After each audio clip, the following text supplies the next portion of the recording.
There are moments in life when all the pillars you trust begin to shake one by one. The outside world loses its meaning, everything fades away, and only a light inside us remains. But this light is not a comforting one. It burns inside us like a red fire inherited from our ancestors. And this fire became a turning point in the life of Carl Gustav Jung. The year was 1913. Jung was a Swiss psychiatrist, Sigmund Freud's protégé, and one of the most respected figures in modern psychology. The scientific world applauded him, society admired him, respected, successful, wise. Everything seemed fine, at least from the outside. But inside, something began to crack. Strange images started appearing in his dreams. A red sea swallowing cities, blood flowing through silent streets, towers collapsing, nameless deaths occurring. Jung took these dreams seriously, took notes, waited, hoping they would pass, but they did not. No one yet knew, but Europe was on the brink of a great war. The World War was approaching. Jung sensed this not with his mind, but with his soul. What he saw was not just a prophecy, it was a call to the deepest part of his spirit. His connections with himself, his mind, and society began to unravel. He parted ways with Freud, but this was not just an academic split. Jung was dismantling old systems of thought. He wanted to see the soul not as an illness, but as a living entity. To understand it, listen to it, follow it. And then the darkness came. But this darkness was not a simple sadness or depression, it was the dark night of the soul. This is what the old mystics called the night, the mysterious process where the whole self is shattered. The ego is broken to pieces, but deep inside, a transformation begins. During this period, Jung discovered a method that would change his life: active imagination. It was neither dreaming nor meditation, but somewhere in between. He consciously closed his eyes and talked with the images appearing in his mind. He followed them, debated, sometimes fought with them, and wrote down what he saw. He did not invent, he only wrote. Like a prophet, like a scribe from another world, strange characters began emerging from the depths of his mind. Prophet Elijah from the Old Testament, the dancing Salome, year gods, demonic entities, a golden-haired child, and a nameless voice. He encountered all these figures and recorded them, even drew them, in his own handwriting, in a red leather-bound book called The Red Book. This process shook him. He suspected he was going mad, but an inner voice said the path was right. It was not illness, but a kind of initiation, a transformation. And at that moment, Carl Gustav was no longer just a man, he was the alchemist of the soul. He left behind the academy, his reputation, his old life. His only compass was the unconscious. As he stepped into the unknown, he had neither a map nor a goal, only an empty notebook and the courage to get lost. Jung did not just live this inner journey, he wrote down everything he saw. Sitting for hours in his study, he transferred the images rising from his mind to paper. But this was not fiction. He did not imagine these. They seemed to come from somewhere else. He was only a vessel, just like ancient prophets or mystics. The book that accumulated from these writings turned into something else over time. A thick, red leather-bound manuscript filled with handwritten notes and hand-drawn symbols, like a book of alchemy. This book became known as the Red Book. There was no psychological theory in this book, no explanations or doctrines, only the whispers, screams, falls, and rebirths of a soul. At that time, Jung was no longer the esteemed doctor adored by society. He was a traveler wandering inside a self that had lost its meaning. But this journey gave him a gift, a guide. One day, during active imagination, a man in a blue robe with a long beard appeared before him. On his shoulders were the wings of an auk-bird. He began to speak. He was neither a product of fantasy nor a known mythological figure. He called himself Filimon. Filimon was born inside Jung's mind but existed beyond his ego. He was neither real nor imaginary, but his conversations and words contained things Jung had never thought before. He was not a symbol, but a teacher, and Jung began to learn from him. Filimon gradually became Jung's inner guide. They exchanged letters, had conversations, and debates. Sometimes Filimon warned him, sometimes he showed him the way. When Jung's ego swelled, Filimon reined him in. Jung realized this entity was part of himself, but came from a much deeper place. Filimon was not just a character, he was the archetype of the old wise man encountered in myths, fairy tales, and ancient wisdom traditions. Laozi in Taoism, Hermes in the Hermetic tradition, the elder of the Tree of Life in Kabbalah, all were different faces of the same figure. Filimon's true role emerged in the profound transformative process that changed Jung's life completely, individuation. It meant that a person fully recognizes their self, not just their mask and ego, but also their shadow, dark sides, and every suppressed emotion. Filimon was a bridge in this transition, a guide between the ego and the true self. According to him, wisdom was not something to be sought outside but was within us. However, to reach this guide, one first had to listen to silence and confront the shadow. Jung didn't just write about Filimon, he also drew him. On the pages of the book, his deep gaze was visible, surrounded by symbols, fish, snakes, six-pointed stars. These were not mere decorations, but symbols of spiritual transformation. Perhaps Filimon's most important role was this. Throughout Jung's journey, he protected him from arrogance, forcing him to pass through the light of sincerity rather than power. Because the danger was not in the shadow, but in the person who believed they existed only in the light. And here the most crucial point of the story emerges. This guide is not unique to Jung alone. Within all of us, a Filimon may appear in our own language and form. We only need the courage to listen to silence. Jung's inner journey deepened over time. He was no longer just speaking with images, but confronting darkness itself. This darkness was not ordinary sadness or depression.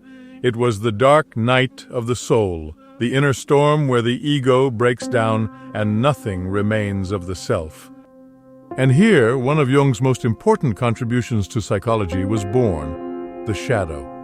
The shadow was everything the person did not want to see: repressed desires, fears, shame, anger, violence, dark fantasies. But it wasn't only bad things. Within the shadow were also forgotten talents, courage, suppressed strengths and potentials. Jung did not just see the shadow, he talked with it, confronted it, and dove into it. These confrontations were sometimes terrifying. Some scenes he wrote about in the Red Book resembled shamanic experiences: death images, madness, shattered bodies, cannibalism. All of this he lived fully awake inside his own mind, using his method of active imagination. In this process, he faced not only his own shadow, but the shadow of humanity itself. Whatever civilization repressed, whatever society turned away from, he stood face to face with. Jung said, "Everything that we do not confront within ourselves eventually appears as fate." The Red Book was the embodiment of this statement. Some inner figures promised Jung unlimited power. Some dragged him into dead deserts. At one point, he even encountered the devil, a hollow-eyed, mocking entity. What did these figures want from Jung? To surrender, to tell him, "You are like everyone else, not pure, not innocent. You cannot escape yourself." And this was the doorway to the great transformation, the spiritual descent, the baptism in the swamp's deepest place.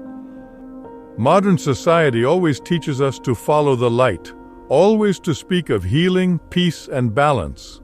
But according to Jung, a spiritual journey that only seeks light is a deception. Light only gains meaning after confronting darkness. Like alchemists, for whom the first step of transformation was always darkness, Negredo, the black night of the soul. Jung said, "Individuation begins with a wound." This wound was twofold for him. On one hand, he was no longer the admired doctor of society.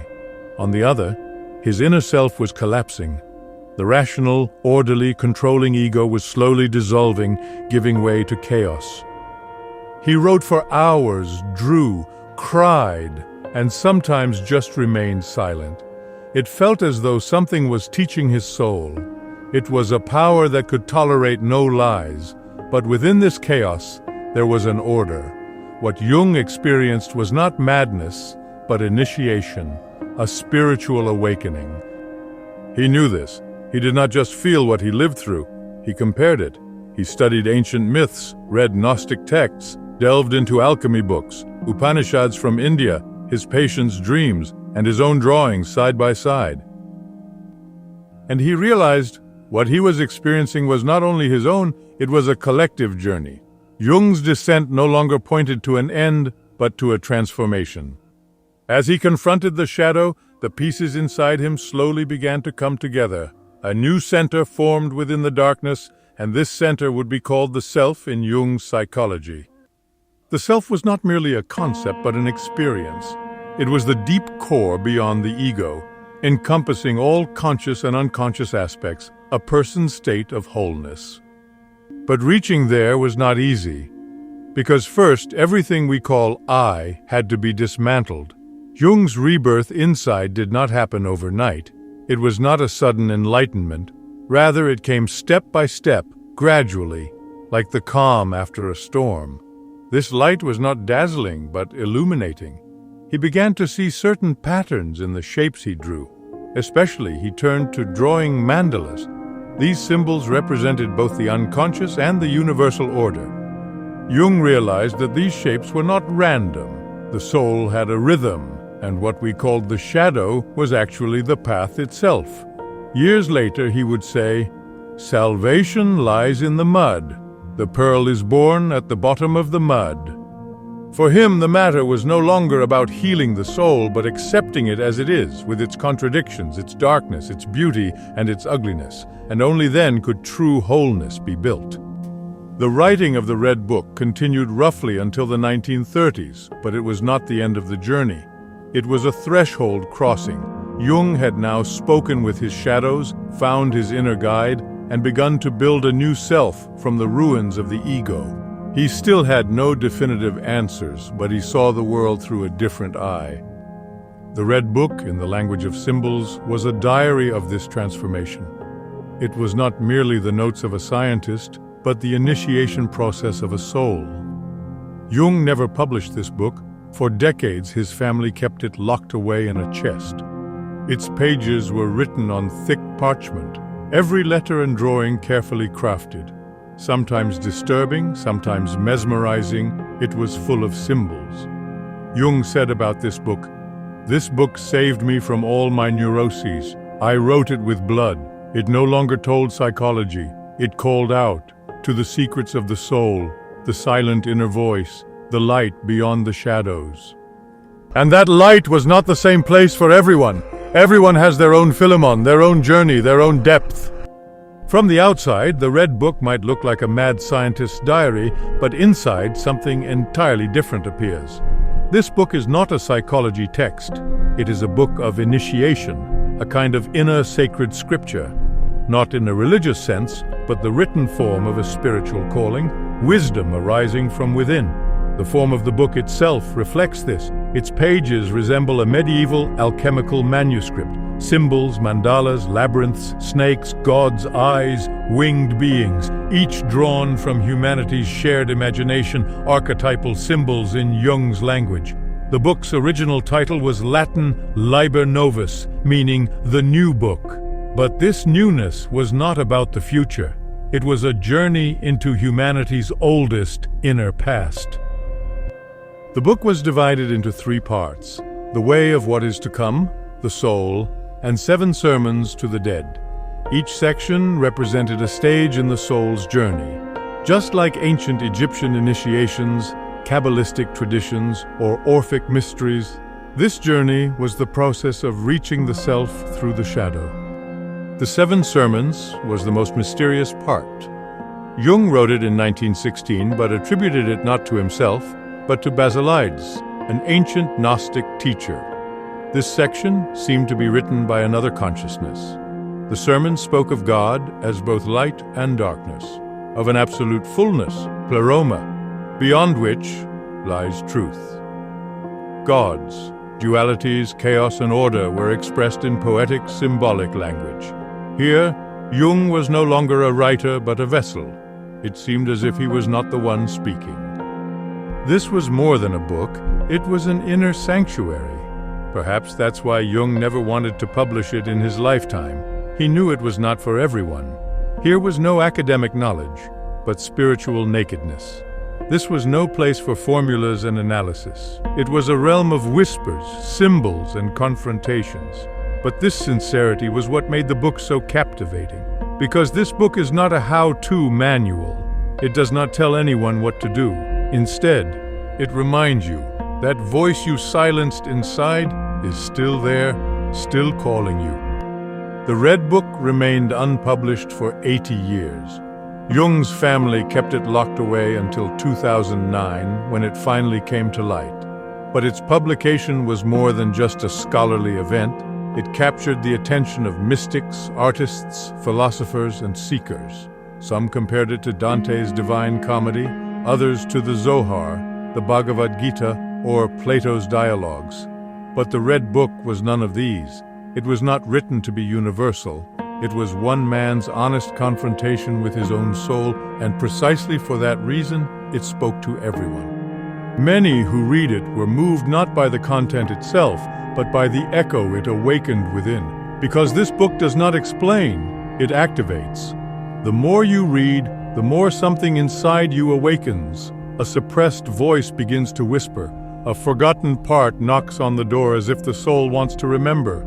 Jung said, "The soul exists and asks something of you." This book does not tell you what to do, nor does it promise what will happen. It offers you a journey. There is no map, no guarantee. But perhaps if you dare to step into the darkness like Jung did, your own Filimon will appear. Yourself will be born from your shadow, and perhaps for the first time, you will see your own face.